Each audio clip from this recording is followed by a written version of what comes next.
Hey guys, thanks for tuning back in this week. We're going to pretty much spend the whole time talking about an interesting article that, or I guess an interview that C. Trent Rosecrans and Zach Buchanan of the Cincinnati Enquirer did with Cincinnati Reds general manager Dick Williams. They just published it this morning. It's Monday, the 16th of October. There's a lot of really good stuff in there, so I'd highly recommend going and reading the entire article at Enquirer.com. But one of the things that really jumped out to me was what Dick Williams had to say about Nick Senzel and kind of where he's going to play in the future. They kind of got onto that subject because they were talking about, the future of shortstop and, what the Reds' options are there. And Dick Williams kind of mentioned that, Eugenio Suarez could possibly play there in a pinch, but he sees him as more of a third baseman in the long run, and that he kind of wants to keep him there. Now, Eugenio Suarez is under team control for the next 3 seasons, so he can't leave unless the Reds decide to trade him or inexplicably release him, which they wouldn't do unless something insane were to happen between, now and then. But it was interesting because Nick Senzel has only played third base in the minor leagues. Now, he's only been around for, 2 seasons, but he's the Reds' top prospect. He seems to be about as sure of a thing as they've had in quite a long time coming up from the farm system. So the question was, if Suarez is third base, what can you do with Nick Senzel, who, it seems that he's kind of on the verge of the major leagues right now after what he did in Double-A in the second half. And basically, Dick Williams said that, he sees him as either an option long-term at third base or second base. Those kind of seem to be the most ideal positions for him. Now, he didn't mention this, but, Senzel played second base at Tennessee for the first year and a half, 2 years while he was there. In his junior year, he slid over to third base, and he played a little bit of shortstop, although I think that was more of his coach just trying to show people that he was very athletic and possibly could handle that position. Just kind of give him a little bit of boost in his draft stock, I guess. I don't really think that made much of a difference. People kind of knew what Nick Senzel was. Outstanding, projectable bat. Very good athlete who could play, third base, maybe some second base, depending on how you felt about that. Now, what was interesting is that, he had mentioned that, at some point the Reds are going to want to get his bat in the lineup. And the implication kind of seemed to me to be that, that might not be at third base. And so he had mentioned, if Senzel needed to move to a corner spot, implying corner outfield, that, that's not a transition that should take someone like Nick Senzel too long. And I agree with him. Nick is a very athletic, player.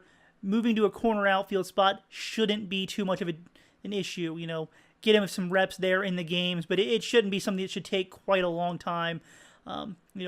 Maybe a month, 6 weeks should be enough to catch him up to speed for the most part. There's always going to be things that you're learning here and there, but I think that he's athletic enough and smart enough that it should be a short transition if the Reds kind of want to go down that road.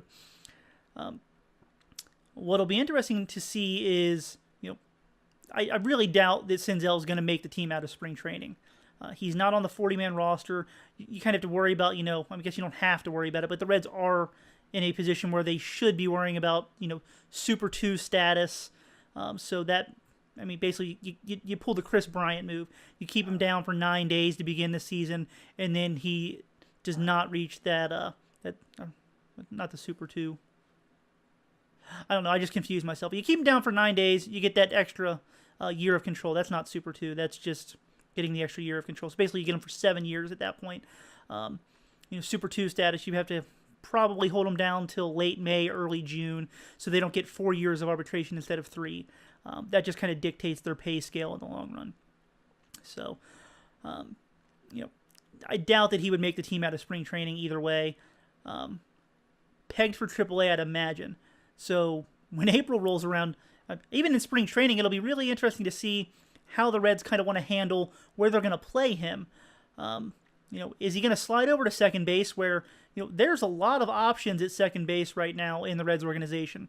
You've got Scooter Gennett, who, at least right now, seems like he's going to be the starting second baseman next year.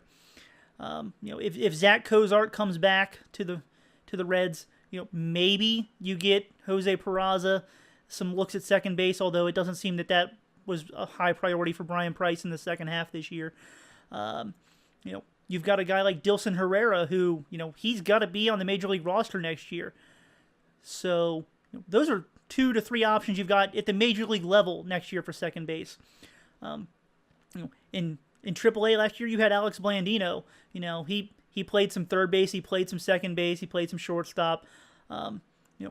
Maybe he doesn't quite profile as an everyday starter right away in 2018, but you could see him being that kind of guy by late 2018. There's another option. Down in AA, you've got Shed Long, who he'll be 22 years old next year, so there's some time to kind of work with on his scale of things. But again, very well thought of prospect, athletic guy, got some pop in his bat. He's got speed. He can play defense. I mean, he's got a starting second baseman's profile. The Reds have a lot of options at second base. And while I do think that Nick Senzel or even Eugenio Suarez profile better than all of them at the position, the Reds are kind of going to find themselves in a weird spot, trying to kind of sort through all of that in the next year or two and figure out exactly what they're going to do with all of these players.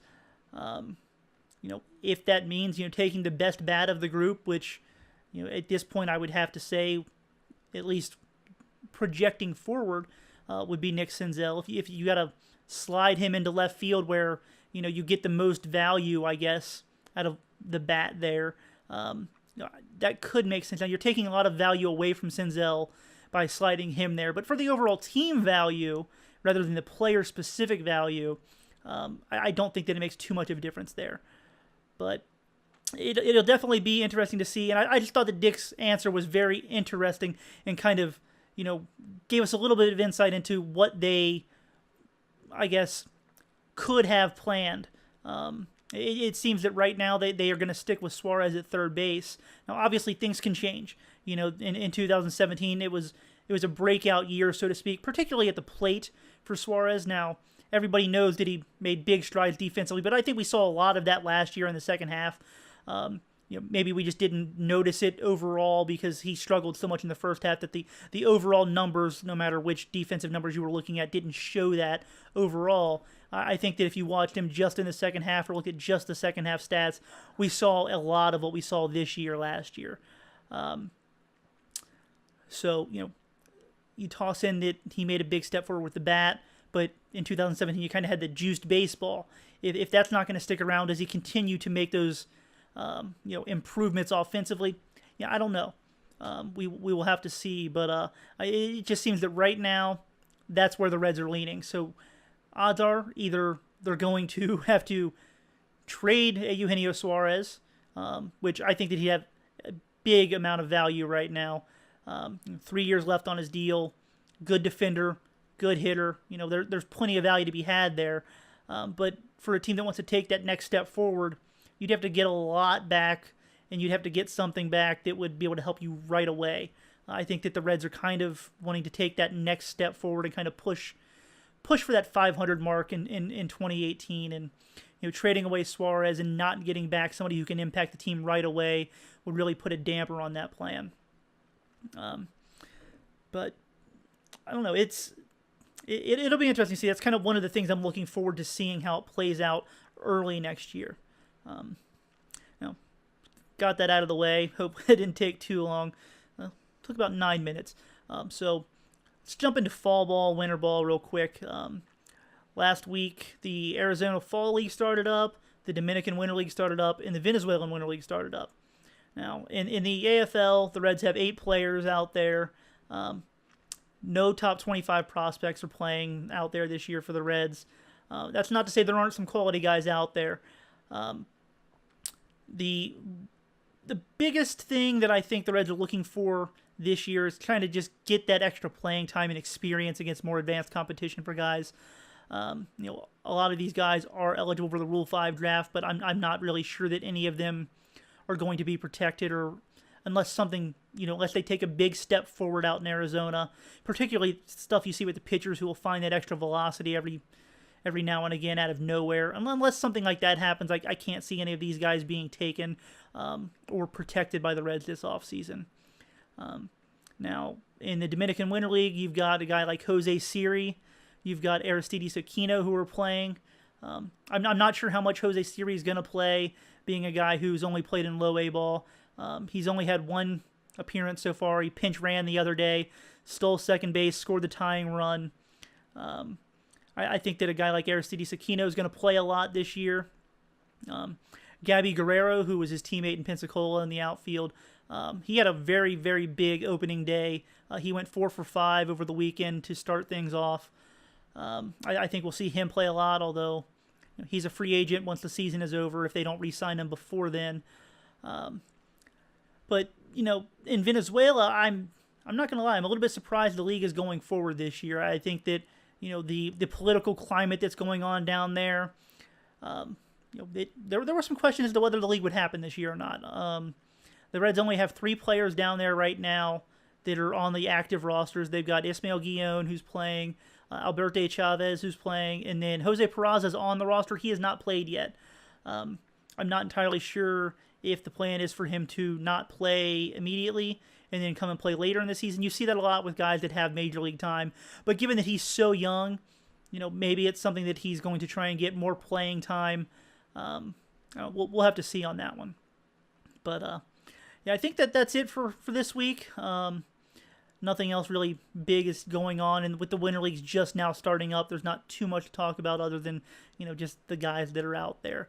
Now, we'll be back in 2 weeks. Hopefully we'll have some interesting stuff to talk about. The Rule 5 draft is coming up. The deadline to protect players is in a little over a month. So if you want to read about all that stuff, I'm doing a series. Once a week, I'm going to cover a different position group of guys that I believe that, or at least warrant conversation for being protected. Earlier today, I broke out the infielders, which included the catchers. So if that's something that you're kind of interested in, head on over to the site and check that out. And if not, I'll see you again in 2 weeks. Thanks for checking in, guys.